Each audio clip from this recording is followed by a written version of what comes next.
আমি সততে এটা শুনি থকা কথা যে মোৰ ল'ৰাটোৱে সকলোবিলাক ছাবজেক্ট ভালেই পায় কিন্তু মেথছলৈহে ভয় কৰে, বা মোৰ ছোৱালীজনীয়ে চব ছাবজেক্টতে ভাল কৰে কিন্তু ভয় কৰে গণিত।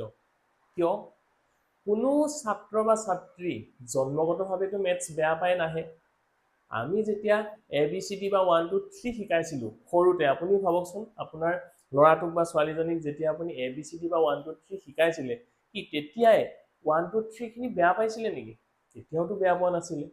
তেন্তে মেথছকনো লাহে লাহে কিয় বেয়া পাবলৈ ল'লে?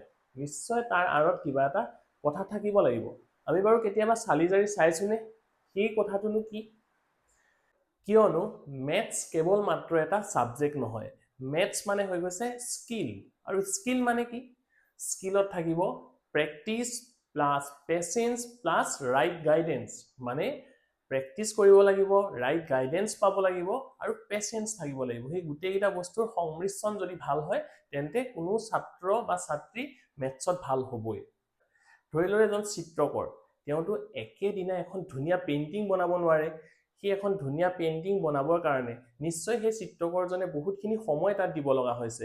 প্ৰথমতে শিকিছে কেনেকৈ কিমান কালাৰ দিব, কি কৰিব লাগিব, প্ৰেক্টিচ কৰি কৰি কৰি এখন ধুনীয়া ছবি বনাইছে।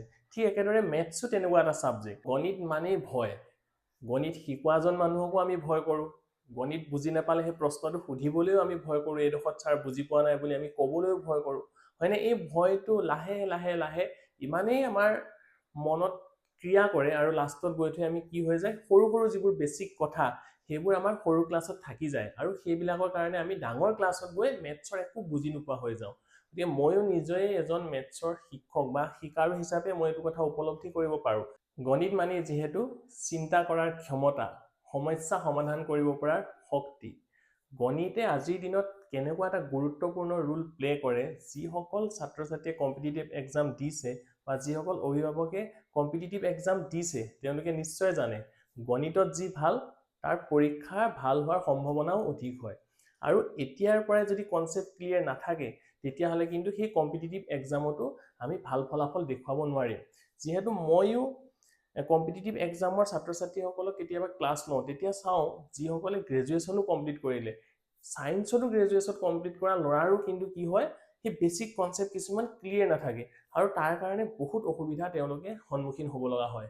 সেইকাৰণে মই এতিয়াই কৈছোঁ, এতিয়াতো নতুন শিক্ষাবৰ্ষ আৰম্ভ হৈছে, এতিয়াৰ পৰাই তোমালোকৰ যিবিলাক কনচেপ্ট, মেথছৰ কনচেপ্টবিলাক ক্লিয়াৰ কৰা। অকল কেৱল নম্বৰত গুৰুত্ব নিদিবা, আৰু অভিভাৱকসকলেও কেৱল নম্বৰত গুৰুত্ব দিব নালাগে, কনচেপ্টবিলাক যাতে ক্লিয়াৰ হৈ যায় সেইটোৰ ওপৰত গুৰুত্ব দিব লাগে। আমাৰ সকলোৰে পটেনচিয়েল আছে আৰু সেই পটেনচিয়েল বিকাশ হয় সঠিক পৰিৱেশত।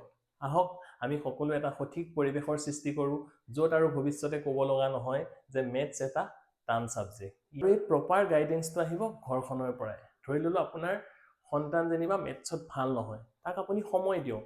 আপুনিও যদি মেথছ শিকাব পৰা নাই তেন্তে আপোনাৰ হাতত মোবাইলটো আছে, আপুনি মোবাইলত AI সোধক। AIও আপোনাক খুব সুন্দৰকৈ আপোনাক বিশ্লেষণ কৰি উত্তৰবিলাক কৈ দিব পাৰিব, কেনেকৈ পঢ়িব লাগিব, কি কৰিব লাগিব সেয়াও কৈ দিব পাৰিব। আৰু তাৰপিছতো যদি আপোনালোকে পৰা নাই তেন্তে স্ক্ৰীনত মোৰ নাম্বাৰটো দিয়া আছে, তাত হ'লেও আপোনালোকে যোগাযোগ কৰক। আৰু আমি এই জ্ঞান দৰ্পণ চেনেলটো খুলিছোৱেই সেইটো কাৰণে, যাতে মেথছ আৰু ছায়েন্সৰ যিটো ভয় সেইটো অকণমান হ'লেও মনৰ পৰা, ছাত্ৰ ছাত্ৰীৰ মনৰ পৰা যাতে আমি দূৰ কৰিব পাৰোঁ। গতিকে আপোনালোকৰ সহায়ৰো আমাৰ প্ৰয়োজন আছে।